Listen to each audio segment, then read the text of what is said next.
किए तुमको खराब समय साहाय्य करिछि ताकू केबे भी भूलिबेनी। ता असुविधा समय निहाती जाकि ता पाखर पहुँचे से 50 टंका पर हो तुम सक्षमता साहाय्य करेंगे ता पाखर जाकि ता असुविधा समय निहाती पहुँचे।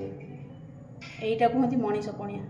आउ जी असुविधा समय साहाय्य न करी जिते सब कथार सुविधा हो जाए सुखर समयटा फेरी आसे समस्ते जिते चली आसती माने सुखर भाग हाँवाई से केबे भी निजर करेनि निजर बोली केबे भावनी। जे लुकटा दुख समय आसे तुम पाखर ठिया होगी आहा पदे कही ना ताकू जीवन में केबे भूलिबेनी। ए कथा ठीक कहली कि भूल कहली कमेंट रे निश्चय जनइबे।